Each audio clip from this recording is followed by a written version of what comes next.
All right, welcome to the show after the show. So Ron is off today, and so here we are with this young man right here. Good morning. Ty Brennan, how are you? I'm doing good. How about yourself? I'm doing wonderful, thank you. And so this is your close-up shot right here. There we go. We also call this, if you take a look at the screen, that's our interrogation shot. Yeah, I feel like I should be strapped up with like the things, you know. What kind of things? Like dynamite? No, what are you talking like, about? They stick the blood pressure monitor, your heartbeat, like a stress test. The stress test, yeah. Oh, like a lie detector A lie test. detector Oh wow, test, this is yeah. about to get really Yeah. interesting. I can't wait. If that's the interrogation shot, I figured Right. that was what it's all about. Yeah, we have a lie detector test coming up. Stay tuned for that. No, thanks. But we are talking about weather though, because weather is a big concern. So we pulled up the map here. And welcome back, by the way. Before we get to the weather, Thank you. what was your vacation like? Amazing? Oh, it was fantastic. Yeah. Went to the Greek Isles, couple little different islands. Yes. Weather was good. Food was spectacular. You caught some sun rays? I did catch a little sun. You look a little, I got bronze little beauty. Thank Bronze you. beauty. Yeah, it was a little sunny over there, and I definitely needed the SPF. Yes, there were sure. spiders there, though, you said. There unfortunately were a couple spiders. I came home with a couple little spider bites Oh, no. from one of the hotels. Oh, but nothing that, you're totally fine. Is there wood in here? Let's yeah. knock on Oh, wood. right there on we that go. stool. Yeah. Let's hope I'm fine. You look fine. I could be turning into Spider-Man and be shooting some webs here. Oh, now let that happen. That would makes be the show something. so much more interesting. Okay, so we're gonna. I'm gonna pull up the satellite and radar, and we have seen crazy storms. We are in the middle of the monsoon, and what have last season? I guess we called it the non-soon. It was not so great. Great. How does that compare to this year? Well, you know what? We're already starting to see some pretty active storms. We've had a couple already, a couple while I was gone. So I want to thank Anita, who was kind of filling in for me. She had to deal with those storms. But yeah, it's been a little bit more active than we saw last year. We still haven't seen a ton of rain. Yeah. And I was going to mention this too, Celeste, is that the National Weather Service just came out today saying that this June was one of the hottest that we have seen on record for quite some time. Oh my gosh. I'm glad you mentioned that. That's crazy because was it last year we saw 119? Yes. In July. There were 3-day stretch. And then wasn't it like the longest stretch of 110s? Yes. And then we had multiple days above 115 degrees last year as well. So last year was just a scorcher, and we're already starting to see some warm temperatures in June, and we'll see if that continues into July as well. But we are starting to see some more active storms out there. This morning, some areas did, well, I should say not this morning, but through the overnight hours and into this morning, we did see some active weather out there. Multiple areas in the valley getting some rain. In fact, we were getting some reports of even some thunder and lightning in some of these areas up near Camp Verde. We had a pretty big little cell that moved through earlier this morning. But as you can see from the satellite and radar map, as we get into the 10 o'clock hour, things are really starting to dwindle down. But that doesn't mean that we could see another resurgence tonight. In fact, the National Weather Service says that by tonight, we could start to see some of those storms picking back up. So this is kind of the Sedona area. They even saw a few very light showers earlier this morning. You can see that kind of north of Sedona. That's probably just moisture in the atmosphere. We're also talking about some breezier conditions, especially along the western side of the state. But all in all, the winds are not going to be a big factor. But I think the next slide, Celeste, is kind of the future cast. And this will kind of show us, I took it out of the show. So that's my fault. I loaded Ty's weathercast. And so, but let's go back to the first shot here, because this shows what it was like earlier this morning. And then these stronger cells that are kind of moving through the valley, or at least maybe headed our way even. Sure, yeah, because this is live right now. And you can see that we did see and continue to see some stronger cells that are moving just kind of west of Casa Grande. And that's moving up into the Maricopa area. So if this continues to track north, this will move into the Sun Lakes area and then into the Gilbert East Valley. So we'll be watching that very closely as well. But let's talk about tonight, because the National Weather Service here in the valley giving us another chance of storms, about a 20% chance that we could start to see those storms picking back up again. And this is kind of the pattern that we have been seeing and will continue to see as we go into the monsoon, where we kind of see some clearing during the day. And then at night, that's when we kind of start to see that convection. And that's when we start to see those thunderstorms pop back up through the overnight hours. And we even saw some of that blowing dust over the weekend as well that dropped visibility in some of the areas in the East Valley. So we could see some of that again. You never know what you're going to get with the monsoon. It really is difficult from a weather forecaster perspective. And you are a weather expert, I might add. Yes, but it is difficult because, the monsoon is so erratic and unpredictable. Like a woman. Like a woman. I know you. You said it. You cannot say it, Ty Brennan. You said it, not me. Right. I can say women tend to be a little unpredictable, there but that's you go. what makes us fun. That's why we like you. Yeah. But I will say you're right about one thing. The monsoon can be so crazy. And I remember growing up as a kid, I remember standing at, we had this, my grandmother, my Nana, had this wrought iron, screen door. And I remember standing at it and just being in awe of the fact that these huge storms, there was a microburst in our house.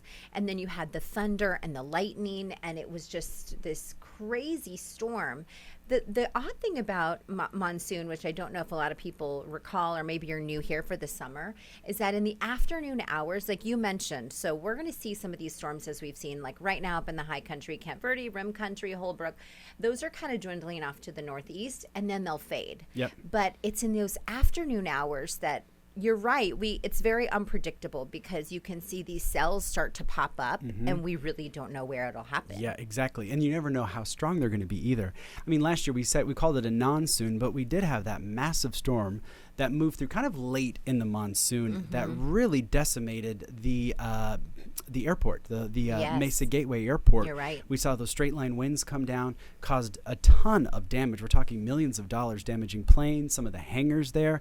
But again, it's so unpredictable to figure out exactly what we're going to see whenever we do have a monsoon, of kind of the damage it creates. And, we've seen, unfortunately, earlier this year, kind of goes with the tornadoes. Some of these neighborhoods just get decimated, and then right next door, a house will be standing. And that kind of is like with the monsoon, because some of these neighborhoods in the East Valley, for instance, will just get clobbered. They'll get the winds, the rain, the dust, and then in the far West Valley, completely dry, and they'll actually see blue skies. So it's so unpredictable when the monsoon season hits. You know what I've noticed also? Sometimes those storms will pass over South Mountain or the Estrella Mountains, and those mountains will break up the storm, the cells, and then those cells will continue to move up, and then eventually you'll have smaller pockets through the Valley Metro, the metro area in and around downtown Phoenix or East Phoenix or West Phoenix, but it is those far East Valley cities, like even Ocotillo or around Val Vista, that get those storms coming up from Florence and Casa Grande, and there's nothing to stop the storm activity. We were kind of talking about this, I think, a while ago. Do you remember your first?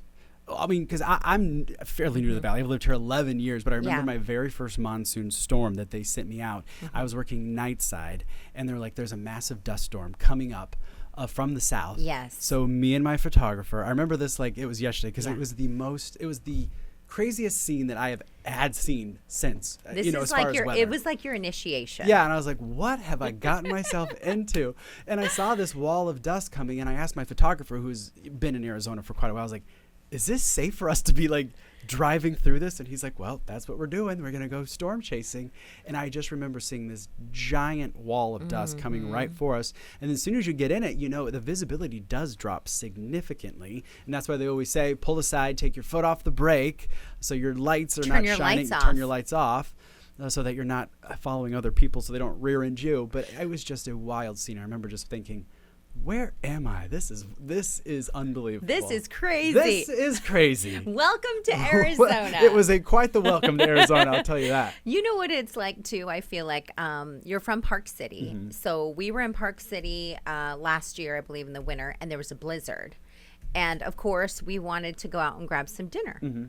And as one does. As in the middle of a blizzard. Yeah, that's wonderful timing. Yep, perfect. But it was just around the corner. And so my husband's from Seattle, and he spent lots of time in the snow. And he's like, honey, we got this. Okay. All right. So then we're driving. He's going to love that I'm telling this story. But we start driving, and what happens is we're in the middle of this blizzard, and we turn our lights off. And you can see better in a blizzard when you turn lights off. It reminded me of being in a monsoon, because in a monsoon you have to turn your lights off, and it's the same type of storm thing. Now, granted, we were only half a mile from the restaurant. Yes. We just did pick up and went right back. But we were not the only people driving, which makes sense, I guess. In Utah, I guess you're kind of used to that type of weather in the winter. Yeah, and it's kind of like that. like in Star Wars, when they go light speed ahead and those. Yes. It's like and we're driving in the blizzard. At your windshield. So you have to kind of turn your lights off to be able to kind of see through the snow. That is so crazy. Okay, let's go back to the maps here. Sure. And let's talk about what we can expect now that we've talked a little bit about the monsoons and the possibility for storm activity like later today into tomorrow and this evening. Let's talk about our forecasted highs because I know a lot of people are super excited about these 112s. Oh, I know. Unfortunately, that we might see later in the week. Towards the week, yeah. Yeah. So today's not going to be too bad. In fact, our average where we should be for this time of the year is right around 107. So we'll actually be a degree below that for today. But look at places like Payson and even up into the high country and Flagstaff, upper 70s today. So it's really not going to be too bad, especially up in the high country. But I don't know if you want to just you can press the hot button. It'll go right to the 10-day. And then you can see what we're talking about because it is going to get very hot. So there's our record, 115. Probably not going to reach that today. Look at these numbers. But then by tomorrow, that's when we're going to start to heat things up. And we're going to continue with that. Next Tuesday. Wow. Yeah, it's going to be really hot. But those temperatures, or rather the monsoon, slight chance again for your Tuesday, kind of in the afternoon hours. And then for Wednesday, things look like it's clearing up. Your 4th of July, luckily looking fantastic, but it is going to be hot. That's the day to get the slip and slide out, the little kiddie pool. Yeah. Maybe just sit by the pool with a cold beer. Put your feet in the pool. Maybe go to the lake.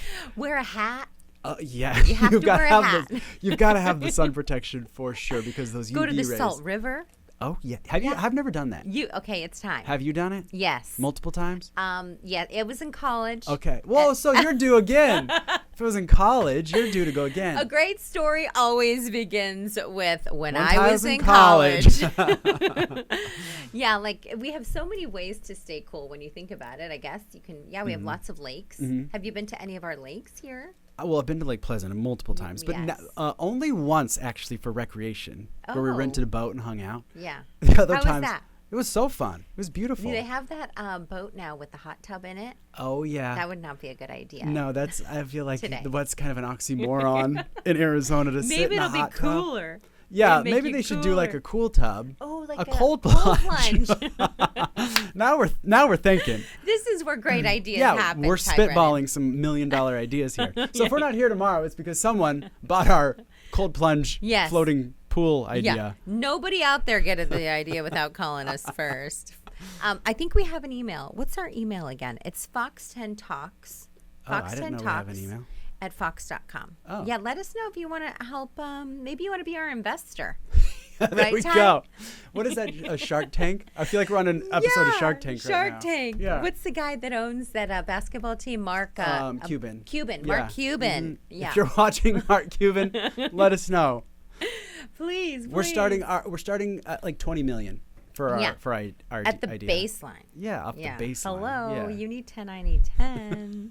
Okay, here's another look at our 10-day forecast because as we gear you up for 20% chance of rain, so are you not seeing chances of rains as we move into Tuesday, Wednesday, Thursday? No, tomorrow, potential.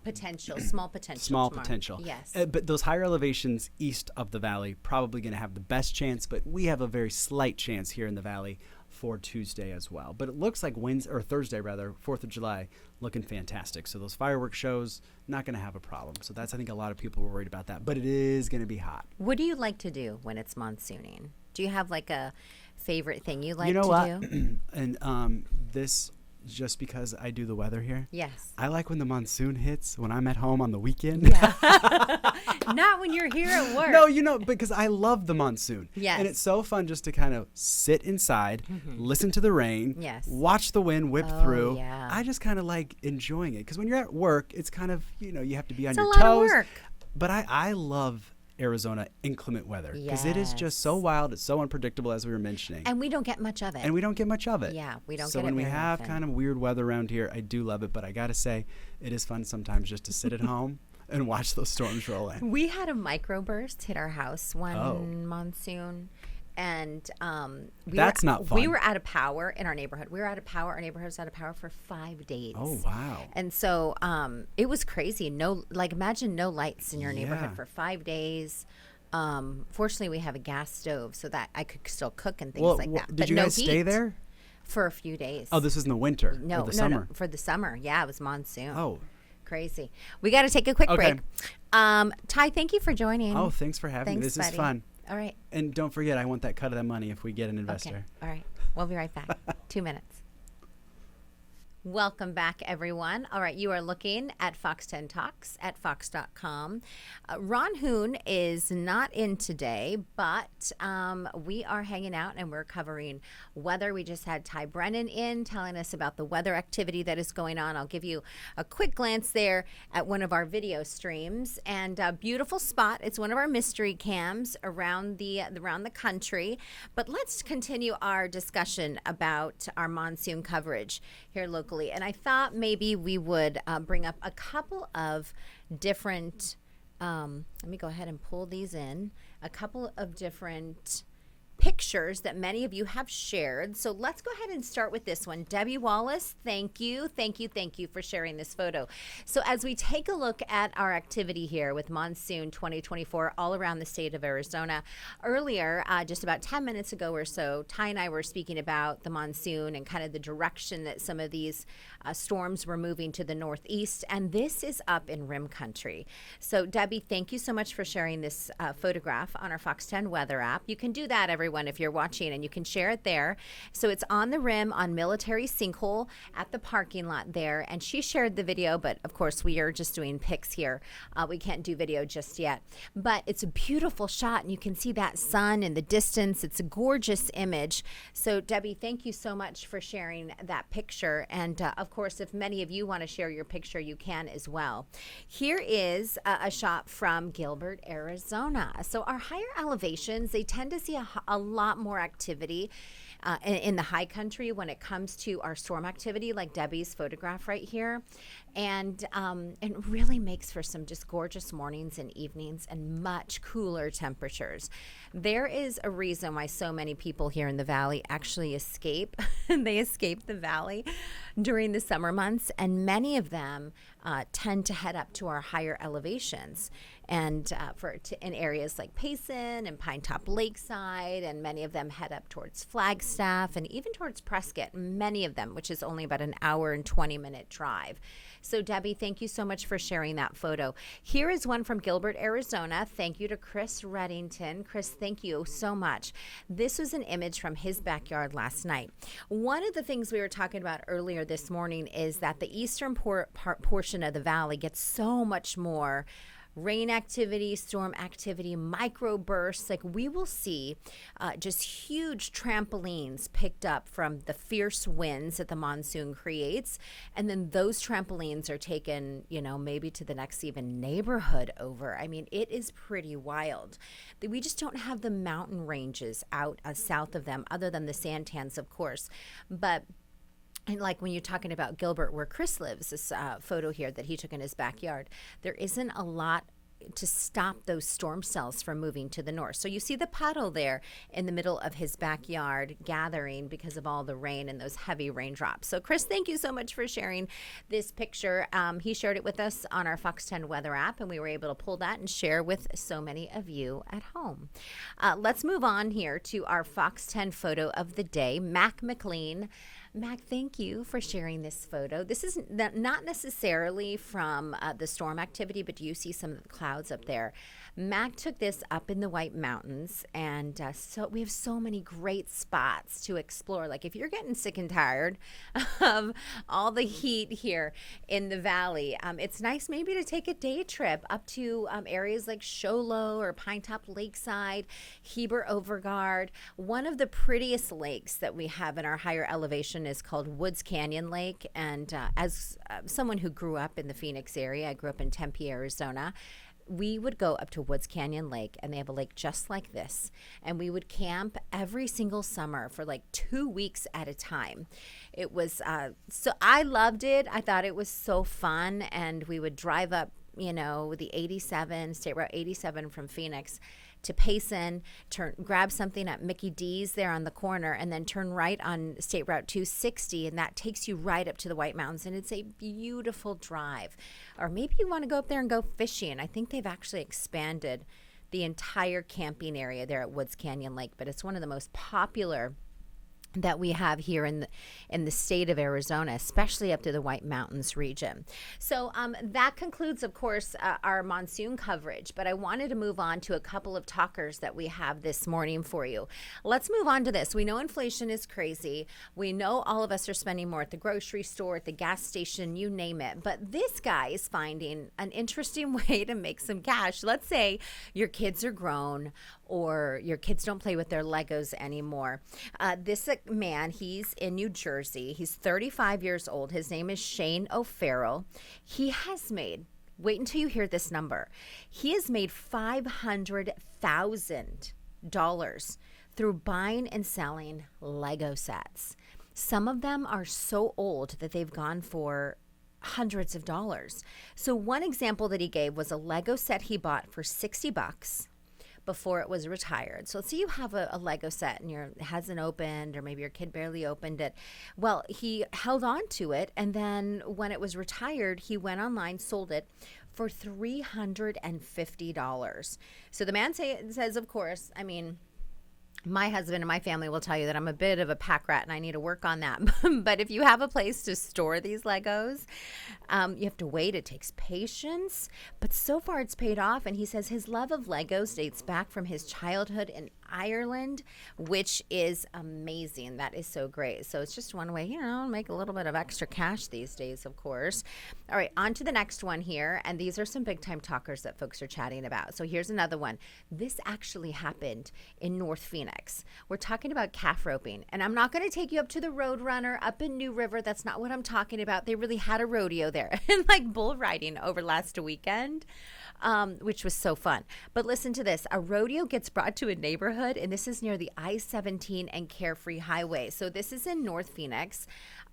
It's pretty much right off the freeway. But look at the guy in the horse. He's the cowboy. He's like, I got this handled.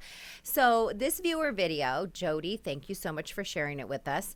You see the cowboy creep up on the cow, and then the chase is on. There's a chase at 33rd Avenue and Cloud Road. So if you're familiar with North Phoenix, but this picture that you're looking at is taken from the time that the cowboy actually rallied the cow and lassoed him and was able to get him back in the back of that trailer. So Phoenix police, they actually joined in the action. I mean, can you imagine what was happening in the middle of this neighborhood? Years ago, if you've lived here, you remember that we had llama drama, where we had these crazy llamas that were running through Sun City. This is kind of like that, but with the cow. And he wasn't moving as fast as the llamas. But the cowboy manages to wrangle the cow with the help of a second rancher, but the cow had other ideas, and he just kept on going. So we don't know how the cow got loose. We were kind of, reaching out to the owners and like, hey, how did this happen? But, we didn't hear back. But the good news is the cow is okay. He's enjoying life once again, and maybe bringing us some good leche, some good milk. He's the dairy producing cow. Listen to this. This is pretty wild. So social media influencers, we know that they exist on social media on the gram. Here's a shameless plug. I would love to hear from you on Instagram at Syleste Fox 10 and on Facebook as well. But the Democratic National Committee, they're going to actually now issue press credentials to social media influencers at the Democratic National Convention in August. So we're talking like people that do probably fashion and even makeup and hair. Yes, your social media influencers, they're going to be at the national convention for the Democratic Party. That's crazy. This is one of the first years I think that we've seen something like this. So the DNC this is what we're hearing, is hoping to raise Democratic positions among young voters and bolster support for President Biden. And so they're expected to receive connections to political surrogates and VIPs and studio space. We're going to see these influencers probably doing live videos and reels from the Democratic National Convention. That is going to be wild. I don't know if we've seen anything like that before. Have you seen this before, though? I don't think we've seen this before either. So this is in Mexico City. If you have stepped away from the television and maybe you're listening or from your computer, look at this image. It's a man in heels, and he's not the only one. And there's lots of women there too. But here's the deal. Dozens of people raced in high heels to see who had the best endurance. Yeah, I know you're probably thinking, okay, well, why not put some sneakers on and just run around a racetrack? I'm with you. I was thinking the exact same thing. But runners ran in these heels, and these are like stilettos. Some are wearing boots with heels. This guy's wearing like strappy heels with socks. He probably needed the socks. If you think about it, I was like, wow, you know what? If you're going to run in heels, maybe it's good to wear socks because you're probably protecting your foot and all your toes. So runners ran for more than 600 feet, and they were paid $11 to do it. I think you'd need to pay me a little bit more than that. It came just ahead of the city's Pride Week. The race raised cash and awareness for LGBTQ plus rights issues there in Mexico City, including support for HIV/AIDS services and violence prevention as well. So I'm going to go ahead and take us to the mystery cam now. Let me see if I can make this happen. Oh, there he goes. Okay, good. Ron, he may be watching right now. Ron likes to chime in sometimes, and he likes to, and too bad I don't have him on the phone because I know it, if he's off some days, he's always like texting me. He texts me and he's like, hey, what's happening? Are you doing the podcast today? So I know we miss you, Ron, and you're amazing. And if all of you would like to share with us a few thoughts, you can send an email to fox10talks@fox.com. And so we are going to guess, where is this photo? Dean Fazzini threw it up. He came and he said, hey, we doing the podcast today? And I was like, yeah, we're going to do it. And I'm walking you through the conversation. I'm sure you're at home going, what is going on with this woman? She's talking to herself. No, I'm talking to you at home. So this is a shot, and I'm thinking, Dino, I'm going to go because I see the green trees and some of the buildings. I'm just going to guess maybe like Missouri, somewhere out that way. Let's see what it is. I'm going to open the white envelope. Let's see if I can. Okay, we're going to open the white envelope and see what's in here. And, okay, I said Missouri. And if you are from Harrison, Arkansas, that is your city. So at least we're a little close, Let me go ahead and pull up. I'm going to see if I can pull this up one more time, give you a quick look. And that is, again, Harrison, Arkansas. And we so appreciate so many of you joining us. Let me see if I can pull up our email as well this morning. There it is. Okay, so I really do read your emails. Ron and I love connecting with so many of you on all of our different platforms, including right here on Fox 10 Talks. We like to call it the show after the show because it's where we kind of let the stories breathe, and there's lots of things that happen during the commercial breaks and behind the scenes that we often cannot share with you while the show is ongoing. So the email one more time is fox10talks@fox.com, and I love to connect with you on social media as well at Syleste Fox 10. And so thank you all for sharing part of your day with us. We really appreciate it. Ron should be back tomorrow, unless he's on some crazy trip, but we miss you. Thanks for joining us. See you tomorrow.